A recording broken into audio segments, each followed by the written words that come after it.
করার যে উপকরণগুলো সামনে আসতেছিল তখন সেগুলো আমাদেরকে খুব প্লিজ করতেছিল। তো ওই ফিলিংসটাই যখন আইসা বললাম তখন মানুষ আমাকে টিভি সেটের সামনে এই গল্প তো কখন আগে শোনে নাই, এই জন্য মানুষের হয়তো এরকম ফিলিংসটা আসতেছে।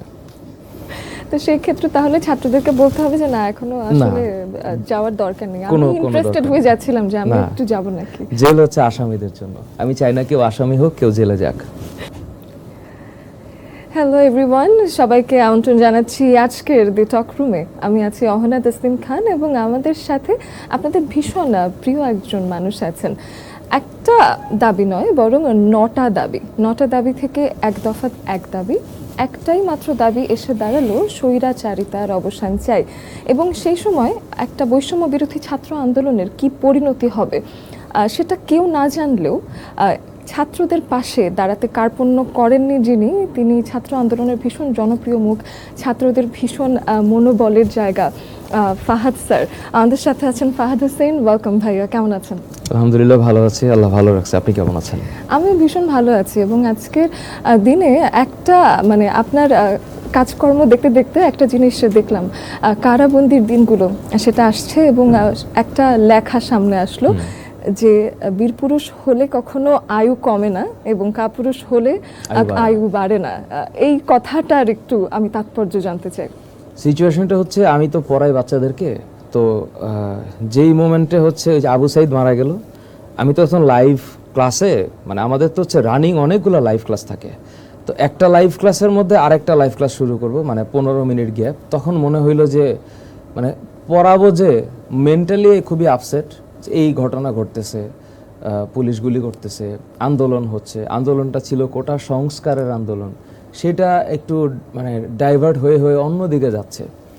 তো তখন একটা সময় মনে হইলো যে এরপরে তো বিপদ অবধারিত, তো বিপদ যখন অবধারিত হয় বিপদটা কি হবে সেটা তো আমি জানি না।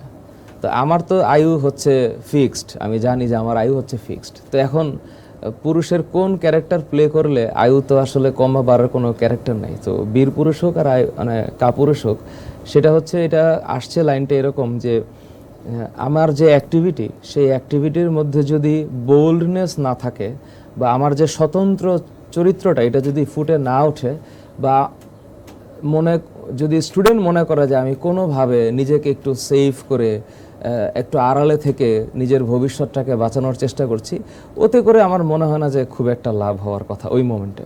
তো তখন এই লাইনটা আসছে আর কি, যে যেই হই কাজ যাই হোক সেটা যেন সলিড কাজ হয়, একদিন তো মারা যাইতেই হবে, তো সেটা তো আমি জানি না কখন হব। তো আমার কাছে মনে হয় জীবনের আইডিওলজিটা হচ্ছে একটু চোখ কান খোলা রেখে যতটুকু সম্ভব সততার সাথে থাকা, তাইলে আয়ুর উপর কোনো ইফেক্ট হবে না।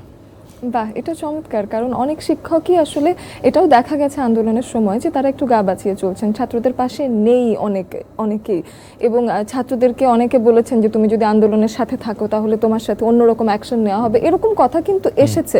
তো তারা আসলে গা বাঁচিয়ে চলছে, নিজের আয়ুষ্কালের কথাই হয়তো ভাবছিলেন যে আমি হয়তো যাব এবং আমার পেছনেও হয়তো কোনো একটা খারাপ শক্তি আসলে লেগে পড়বে। তো সেই বিষয়টা সেই শিক্ষকদের জন্য কি বলতে চান? ওনাদের আসলে দোষ আসলে ওনাদেরকে কিভাবে দিব, ওই অনেক বছর ধরে একটা সিস্টেমটাই আসলে পচন ধরেছিল। যারা এই কথা বলেছে তারাও জানতো যে তারা আদর্শ শিক্ষকের জায়গা নাই, এবং শুধুমাত্র শিক্ষক না, এখানে আসলে সামগ্রিকভাবে একটা দেশের ব্যাপার। তো যারা এই বলেছে তারা একটু ভীত ছিল, কারণ যে কোনো সময় পরিবারের উপরে হামলা আসতে পারে, যে কোনো সময় এগুলা ওই তৎকালীন সময়ে ওই লেভেলে ওই আলাপ হইতো যে যদি মানে আপনি একটা পক্ষে ফিক্সড না থাকেন তাহলে আপনার উপর আঘাত আসবে। তো সেটা যদি আপনি যদি চাকরি করেন তা আপনার উপর মহল যদি আপনাকে এই চাপটা দেয়,